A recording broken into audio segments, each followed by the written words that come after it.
So today there are 48 new confirmed cases of COVID-19 and 10 probable new cases. So in other words, 58 more cases than yesterday. There are no additional deaths from COVID-19 to report, and we can now confirm that 74 people have recovered from COVID-19 infection. This brings the combined total of confirmed and probable cases in New Zealand to 647. Now, whilst this is a drop in the number over the last day or two, I have no sense that this is a drop overall, and our expectation is that the number of cases will continue to increase. The number of cases may reflect that there were lower numbers of tests done on Sunday in particular, and that's what we're seeing come through. Our full expectation is that the number of cases will continue to increase over the coming 7 to 10 days. Then our hope is they would start to decline, particularly if people keep doing as asked of them and maintaining social distancing and isolation. There are 14 people in hospital currently with COVID-19 in a range of hospitals across the country, the details of which will be on our website. I can tell you that 2 people are in intensive care, both are stable. Our laboratories across the country continue to process tests, and the average daily number of tests over the last 7 days is 1,777. We have more testing capacity coming on board later this week, with additional labs taking up testing as well.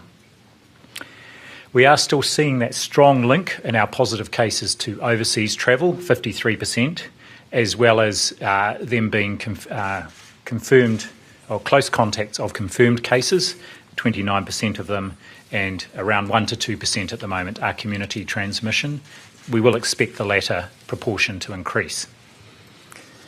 We're also continuing to actively investigate and contact trace a number of clusters of COVID-19 infection.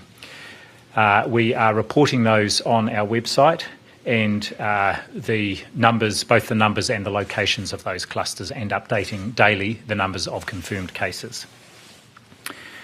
There has been a lot of ongoing interest in personal protective equipment, and just an update on that. It's very important, of course, that we keep our frontline health workers safe. And on our website there has been, and the COVID-19 website, very clear advice around the situations in which healthcare workers, frontline healthcare workers, need to wear PPE in different contexts, depending on the people they are caring for.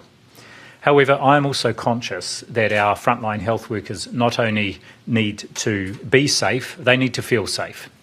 And I know that many of them are particularly concerned about elements of that advice. I think it's very good advice. It's from infectious diseases specialists, and it's designed to ensure that they know what PPE to wear in different situations. But I am conscious that many of our frontline healthcare workers are concerned about not having access to masks when they feel they need them to feel safe. So we're undertaking a process at the moment of releasing a large number of masks from our national stocks out to our district health boards, and they will be distributing in their regions masks to frontline health workers in a range of organisations, including our home and community support workers and disability support workers, some NGO workers where they have face-to-face contact, pharmacies and other providers. The purpose of this is not to contradict what is in the guidelines, because I think the advice in the guidelines is very good and it's based on the best evidence. However, we also want our frontline health workers to feel they can access PPE for when they need to use it. And this, of course, is only part of keeping them safe. It's also important they know how to use PPE. Even putting on a mask needs to be done properly. The use of gloves needs to be done properly to help prevent the spread of infection. And of course, the mainstays of keeping them safe are not going to work if they are unwell, and keeping their people they're caring for safe in that regard. Meticulous hand washing, distancing where appropriate, but often not possible in a clinical context. And so the release of the masks is designed to complement and support these measures and support our health workers in the front line. Just finally, a comment on modelling. Many of you will be aware that we've today published a series of modelling reports that the Ministry commissioned over about a month, the last of which was on the 24th of March.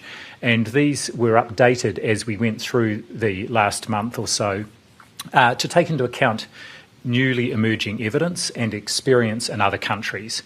However, they paint a sobering picture of what the impact of COVID-19 would be in Aotearoa, New Zealand, if we were not taking a very decisive and strict approach to our response. That is the implementation of the Alert Level 4 measures.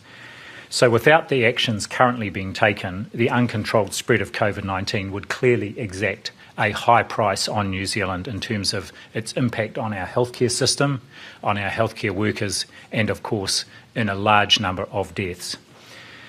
So they do present, each of the models does present the stark choice between acting decisively and going early and going hard, and the counterfactual, which in I think anyone's terms was unacceptable.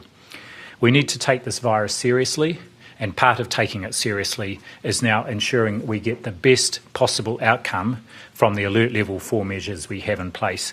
That, of course, requires, and I can't say it enough, it requires everybody to play their part and observe the self-isolation rules that are in place and to avoid social contact. That is how we will collectively break the chain of transmission. As I say, those modelling reports are on the Ministry of Health's website.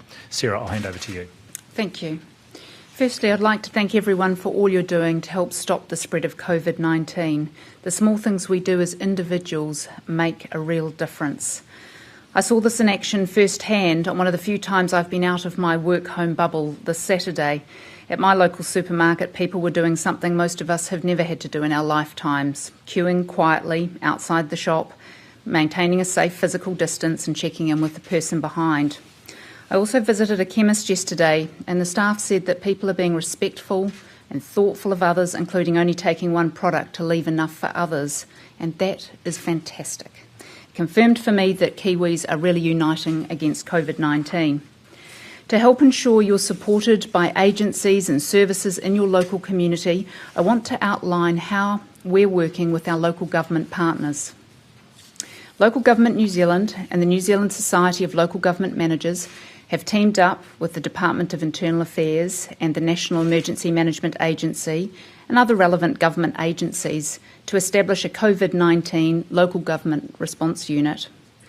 In recent days, the government has broadened the eligibility criteria for the regional civil defence emergency management groups to provide support to people in need. Previously, this assistance was limited to people who were displaced following an emergency. COVID-19 presents the opposite challenge, with people confined to their homes. These measures will help people to access essentials such as food and medication, and will particularly assist the disabled, at-risk groups and people without access to their own transport.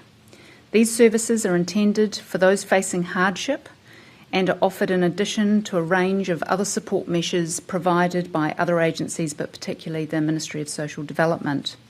So from today, the regional civil defence emergency management groups up and down the country will be operating local helplines. Furthermore, we've invited those same regional CDM groups to proactively approach their local food banks to replenish their stocks. The government will reimburse the groups in full for any goods or services provided under these arrangements. We'd like to express our gratitude to those CDM groups for standing up these arrangements so quickly to make this happen, and particularly the work of mayors, regional council chairs, senior local government leaders and controllers.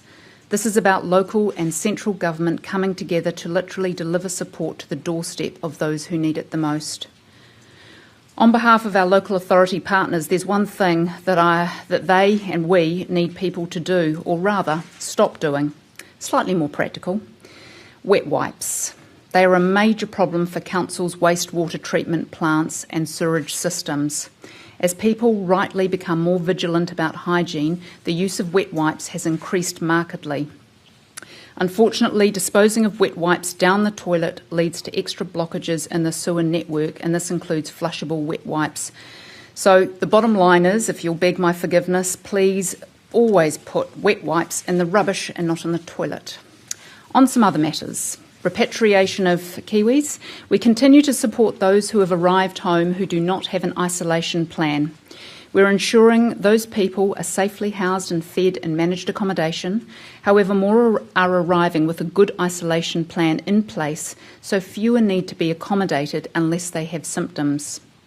I'm also pleased to say that 54 people who have been in temporary accommodation are being flown to Wellington and then on to Christchurch to continue self-isolation in their own homes. This process has been carefully managed to keep these people in their bubbles and away from others. In terms of visitors from overseas, we're working on how to help temporary visitors wanting to leave New Zealand and get back to their home countries, but this is complex work and more difficult because of the reduction of commercial flights out of New Zealand. In the meantime, it's important for these people visiting our country to stay in self-isolation in their current location and keep in touch with their relevant embassy or consulate. A couple of issues we're observing in our cities. People are congregating in groups in outdoor places such as parks and playgrounds, beaches and urban areas as well. Please don't. If you're outdoors, practice the physical distancing. Don't gather where others are. Please don't take your children to playgrounds and parks and schools. There are too many objects or surfaces potentially with the virus on them. And likewise, stay off any furniture or equipment in public places. And unfortunately, the Kiwi tradition of passing something over the fence to your neighbour is not advised either. Please keep being kind. We're all in this together. People who have or suspect they have COVID-19 need to be treated with compassion and support. No one catches this virus on purpose. After all, we are truly in this together, so let's stay united in the fight against COVID-19.